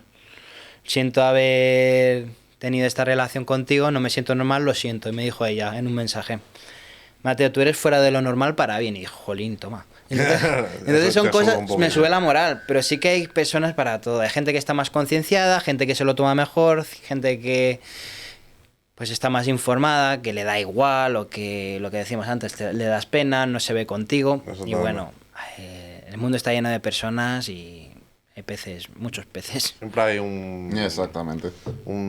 una tapa para cada cacito. Pero, Esa es. pero sí que es verdad que, o sea, es bonito también el mensaje que tú das, ¿no? En tus redes y demás, pues para dar visibilidad a este problema y que al final la gente conozca también que, coño, si conoce a una persona que tiene un tipo de trastorno, como en este caso es la esquizofrenia, joder, que puede tener una relación normal, que no, Desde que luego, no te van desde a matar por la noche. Exacto. Desde ¿Sabes? Que hay un luego. estigma ahí Desde estúpido luego, que estamos desde luego. hablando. Y también, jolín, que también por tener un problema de salud mental no eres mejor ni se te tiene que perdonar todo, ¿sabes? Exactamente. O sea, si eres un tonto, un cabrón, o te trata mal, tienes todo el derecho en no decir, jolín, es que tienes esquizofrenia, vamos a perdonarle. No, le dejas o haces lo que quiera, pero no tienes que decir, jolín, pobrecito, es que tiene esto y voy a seguir con él. Exactamente. Tampoco eso es productivo. No, porque para la otra persona también estás tratándola con pena, o estás con ella por Exacto. pena, o estás Justo. en su Y porque entorno por dejas de pena. ser su pareja y eres su cuidador, ¿no? Exactamente. Exacto. Y al final dejas de vivir tú y también la otra persona se va a sentir como, hostia, tío, esto me quiere, no me quiere, Ya. ¿cómo va esto, no? Mm. Y yo te iba a preguntar, Mateo, también, así vamos ahí ya tal, ¿cuál ha sido el peor momento que has vivido y el mejor a nivel de, pues, con esta enfermedad? El peor momento. El peor momento, yo creo que es cuando... Uy, qué buena pregunta. Yo creo que el peor momento no son ni cuando tengo pensamientos, ni voces, ni síntomas a tope. Es cuando siento que tengo este diagnóstico y digo, joder, mi destino está escrito o en un centro hospitalario o soy un violento, no tengo futuro. Sentir que no tengo futuro por culpa de un diagnóstico. Intento hacer esto, no lo consigo. Intento hacer lo otro, tampoco lo consigo. Como que no puedo permitirme ni soñar. No. Y mi mejor momento... A ver, no me puedo quedar con uno, pero a lo mejor si me quedo con uno... Pues mira, en el... Pues a lo mejor cuando... Hay varios, igual, muy parecidos, ¿no? Pues a lo mejor cuando voy a los hospitales a dar charlas y los chavales se te acercan y te dan las gracias o te sonríen y te dice el profesional, jolín, no han sonreído desde que está aquí y te sonríe. Esos son momentos que dices, jolín, de algo tan malo que me ha pasado, Puedo Y estar, exactamente. puede haber producido una sonrisa. Y eso es algo que Que llena, sí, me sí, llena, totalmente, me justo. llena. Justo. Y Mateo, aparte de la medicación, ¿qué otros hábitos tienes en tu día a día que ayudan a mantener esos síntomas ahí Vale. bajo control? Terapia, muchísima. Mucha terapia. Una vez, al principio más, ahora una vez cada mes. Mm. Una vez al mes. Terapia, hacer deporte. forzarse para socializar, no quedarse... O sea, digo esto de forzarse porque también hay momentos que no te apetece, lo hemos hablado antes. Exacto. Pero también el decir, jolín, no puedo estar tumbado todo el día en casa. También hacer una autocrítica, ¿no? De decir, jolín, hoy no he hecho nada, vamos a hacer algo productivo. Como por ejemplo, yo qué sé, hacer la cama, poner lavavajillas, bueno, cosas del hogar. También cosas que me ayudan, no consumir tóxicos, me ayuda muchísimo. Mis horas de sueño, tener un sueño curado. Ahora no lo estoy cuidando mucho, no tanto por lo sino, pero el deporte, me encantaría retomar. ¿Qué más así de cuidados? Poner límites, no decir sí a todo. Decir, jolín, hoy no puedo hacer esto y no pasa nada. Si es algo que urge, bueno, puedo esperar. También diferenciar. Y son cosas que me ayudan mucho. También, bueno, una cosa que también hago es grupos de ayuda mutua, que es como Alcohólicos Anónimos, pero de psicosis, ¿no? Hablando desde la experiencia de la psicosis, me ayuda mucho a conocer más gente con mi mismo diagnóstico y sacar perlas, de verdad perlas de experiencia, ¿no? Decir, jolín, yo he sentido también esto, a mí me ha pasado esto, mola un montón. Cosas así. Qué bueno. Qué bueno, tío. Y te voy a preguntar también, Mateo, si tú has porque todo lo que me has contado, en plan, a nivel de brotes psicóticos y tal, yo leí el libro de Ángel Martín hace unos añitos, el de Por si las voces vuelven, ¿no? Y, tío, me han recordado cositas que has contado a ese libro. A mí ese tío me gusta. Entonces... Ese tío me mola. La verdad que, mira, no me he leído el libro, pero me mola como... A mí la gente que se atreve a contar no puede decirle nada. O sea, no me he leído el libro, pero... Es que él refleja muy bien ahí todo lo que nos has estado contando también, que tú igual también lo reflejas muy bien en tus palabras, pero me ha recordado mucho porque al final él cuenta la historia de cómo todo lo que había en su cabeza cuando tuvo ese brote psicótico, él lo veía como real. O sea, que iba en una nave espacial, que... No, es verdad. Es que un ejemplo que le pasó a una persona que estaba conmigo ingresada es que me decía, ¿un foco? Me decía, jolín, es que a mí la luz me quema. Claro, a ti no te quema, pero a mí me quema. Es como lo estoy viviendo yo, es mi realidad. Exactamente. De hecho es eso, Tú no escuchas mi voz, pero yo la oigo. Exacto. Es cosas así. Es como intento hacerlo ver. De otra manera, pues entra en mi cabeza, ¿no? Sí. Pero no solo en mi cabeza, en mis creencias, en todo. Entra en todo. Porque muchas veces hacen esto de la simulación de la esquizofrenia, que puede ser verdad, no lo sé. Pero yo no me reflejo con eso. O sea, y además, cuando haces esas simulaciones, lo que noto es que, vale, escuchas una voz, pero a lo mejor tú escuchas esa voz y no te la crees. Lo que pasa es que cuando tú escuchas la voz te la crees. Ya. Entra en tu realidad, entra en tu conducta. Exactamente. Y eso es algo que, por mucho que veas un vídeo, difícil. Exactamente. Hostia. Hay un juego, de hecho, también, lo voy a comentar solo porque me parece interesante. Hay un juego también que, bueno, salió la segunda parte hace poco, que es el de Hellblade, que de hecho la personaje principal es una mujer que tiene esquizofrenia. Y el juego refleja muy bien, tío, porque estás constantemente escuchando voces tal y cual y todo lo que ella escucha al final aparecen como enemigos y luego al final, tú no sabes que Claro, ella tiene esquizofrenia hasta el final, que es cuando te das cuenta que realmente sí que Fíjate. lo tiene. Y es un muy buen juego y yo creo que la gente también debería, Empatizar. si puede, Le voy a echar un vistazo. echarle un par de horitas. Unos vicios ahí. Voy a echar un vistazo. Es un juego corto, son 6 horitas así, los dos, y la verdad es que refleja muy Voy a echar bien. un vistazo. Muy, muy, muy bien. Y ya, Mateo, una pregunta que sí tenemos, bueno, que siempre tenemos en el podcast, ¿vale? Para ir finalizando. Somos defensores de la lectura. Creemos que la lectura pues, es algo que enriquece muchísimo y te ayuda a aprender muchísimo, tanto de la vida como de ti mismo.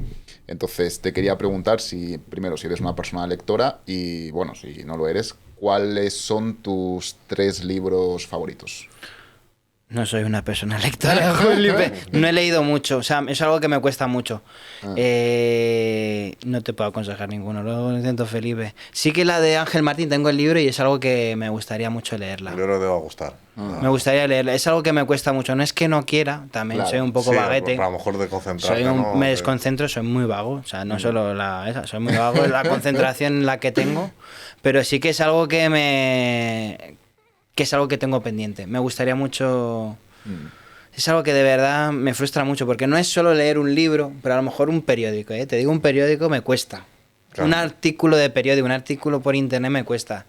Y de ahí también un poco hacer ver lo vulnerable que me puede convertir, ¿no? El no centrarme, ¿no? Una oferta de empleo, no lo lees bien Y y estás firmando algo que no te enteras. Entonces, bueno, te agradezco la pregunta, pero siento no poder responder. ¿Y tienes algún hobby así fuera de lo común? Sí, me gusta... Bueno, edito vídeos, no sé si es muy fuera de lo común. ¿Qué más hago así? Bueno, voy a la asociación a hacer estos grupos de voluntariado. Hacer voluntariado es algo que me gusta mucho. En los hospitales hago voluntariado. Me encanta, por lo que os contaba antes, ver estos chicos que les sacas una sonrisa, o que digan solamente esto también a mí me pasa, o que saquen sus primeras palabras y ver cómo evolucionan poco a poco. Eso es algo un hobby que no sé si es muy común, pero me gusta mucho. Y bonito, desde luego. Me gusta y me encanta dar paseos. O sea, los paseos creo que es mi hobby favorito. Paseo y música. Me encanta, y algún podcast como este que voy a escuchar. Ahí y a tope. Me encanta, me encanta. Son de mis hobbies favoritos. Pues yo te voy a hacer una pregunta, Mateo, que también hacemos a todos los invitados, ¿vale? Y es, imagínate que tú eres una mesa, ¿vale? ¿Cuáles serían las patas que sostienen esa mesa? No tienen por qué ser 4, pueden ser 3, pueden ser 2, pueden ser 5. Vale. Muy bonita. Vale. En mi caso, terapia, medicación, familia y amigos. Muy top. Sí, señor. Qué bueno. Y después la tabla de la mesa, que es la vida, que es donde se ponen los puños para jugar la partida. Ahí está. Ahí ya es donde jugamos la partida. Porque sí, eso solo que lo rige, pero luego la mesa es donde se juega la partida para Totalmente. mí. Qué bueno, además que nadie había puesto ahí el mantel. Sí. Nada, ya Mateo, ya para terminar, tenemos ya la pregunta final, que es, bueno, Dale. ¿alguna anécdota graciosa que hayas tenido a lo largo de estos años? Bueno, ya si es relacionado con la esquizofrenia. Vamos a intentarlo con la la... esquizofrenia. Así graciosa con la esquizofrenia. Jolín. Es que no soy muy gracioso en estos casos. Pero... ¿Alguna que recuerdes, si no así en especial? Jolín. Sí, que tenía un amigo italiano que se llamaba Hermano, con 2 Ns. Ajá. Y yo presentaba a toda esta gente a este chico que se llamaba Hermano. Y cuando se presentaba este chico decía hermano, y decían, ¿hermano de quién? Y decía, ¿hermano de quién? Y tenía que explicarle todo el rato de que se llamaba así. Y eso es lo más gracioso que tengo. Pero tengo más... O sea, ahora no se me ocurre nada. También tengo una anécdota que iba por Alemania, se me encajó como el hilo de la mochila en una limpia parabrisas.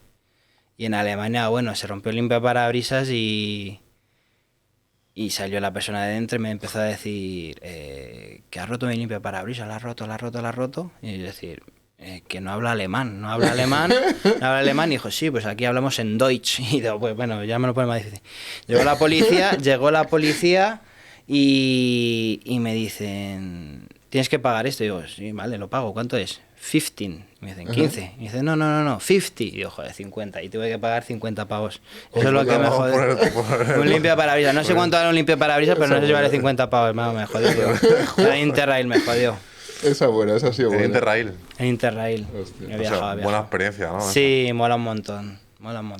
Mis padres se conocían ahí, macho. Sí, sí. Fíjate. Sí. Qué guapo. De ahí salí yo. Así que nada, Mateo, ya pues muchas gracias, chicos. Para ir terminando, pues nada, siempre tenemos aquí lo que es el cuadernito de las firmitas, la dedicatoria, los dibujos, bueno, de todo. Guay. Siéntete libre Lo voy a poner. de escribir o de poner lo que desees. Me quitarle la cabeza al cuadro. Ese tiene truco. El otro Tiene lado. truco. Eso, ahí estamos. Siempre pasa, ¿eh? Eso es. Eso es. Bueno, chicos, habéis llegado hasta aquí, ya sabéis, comentad, ¿vale? Dadle ahí un me gusta bueno, suscribíos al canal, pedazo de putos. a la campanita también. Vamos a dejar el canal de Mateo y sus redes sociales ahí también en la descripción, ¿ok? Y ya sabéis, os vamos a poner, ahora vamos a dar la turra. Sí, la turrita. Momento buena, turra. Momento turra que vais a tener aquí, que son el código de Iogenix Mentes 10, ¿vale? En toda su página web, para todos los suplementos que queráis. Y la verdad es que yo los estoy usando, Felipe los está usando. son brutales, confiamos en la marca, si no, no estaríamos con ellos. Tenemos también una ropita muy chula en Fidias, ¿vale? Código MDH, también en toda su web. Va a sacar además unas cositas ahí interesantes ahora a principio del año. Y luego tenéis nuestra comunidad de WhatsApp. Eso es, chavales. Ahí está, que es muy potente. Además, se vienen unos cambios muy interesantes. Muy interesantes. Muy interesantes. Que yo creo que merece la pena que estéis ahí dentro, la verdad. Y por Aprovechar ahora, exacto. que luego va a subir Luego y vais a querer entrar. va a subir el precio y luego vais a decir, no sé qué, no sé cuántos, tal. O sea, Oye, bro, que yo te apoyo desde el inicio. Haber estudiado, ¿vale? Eso es. Y os dejamos también la web mentesdehierro.com. Ya sabéis, ahí tenéis pues el tema de la asesoría, las consultorías y la newsletter que también está ahí ya pendiente de empezar. De lanzar. Ahí está. Muchas gracias por el podcast. Y cuidaros que todos podemos tener un problema de salud mental. Porque todos tenemos mente. Eso es. Qué bueno, Mateo. Buen mensaje. Pues Mateo, muchas gracias por venir, eso es lo primero. Y falta una pregunta. Sí, falta la pregunta. A ver. Eso sí que es la pregunta final. Tenemos 50 preguntas finales. Exactamente. ¿A quién te gustaría ver aquí en el podcast con nosotros? Pues hay un luchador de MMA aquí en Madrid que se llama Albert Díaz. Es del... Bueno, Javi Vega, que le comentó también David Mora. Al boxeador Javi Vega. Pues lo apuntaremos. Lo apuntamos. Javi Vega. Somos fans Eso de es. la lucha aquí, hemos tenido un montón y... Bueno, lo digo yo, él no me conocerá, pero un día me dio como un tip para golpear que me encantó. Y súper amable, chico. Pues Muy los majete. apuntamos. Javi Vega. Pues eso, Mateo, ahora sí, muchas gracias por venir, tío. Ha sido la hostia. la Espectacular. verdad. Gracias, chicos. Ha estado muy guay. Y eres bienvenido aquí siempre. Y nada, te vamos a dejar que despidas todo el podcast si quieres ahí el último mensaje. Pues nada, chicos, me ha encantado estar en este podcast. La verdad que ha sido una experiencia súper agradable. Venía con mis prejuicios porque no conocía mucha esa gente, pero han sido súper agradables, de verdad, súper cariñosos. Y nada, os animo a suscribiros, a que le deis like y que compartáis el podcast. Y nada, lo que digo en la dedicatoria, todos podemos tener un problema de salud mental porque todos tenemos experiencias y mente y todos somos susceptibles a tener uno. Gracias. Eso es. Eso es. Nos vemos Así en el que nada. siguiente. Que me cargo esto.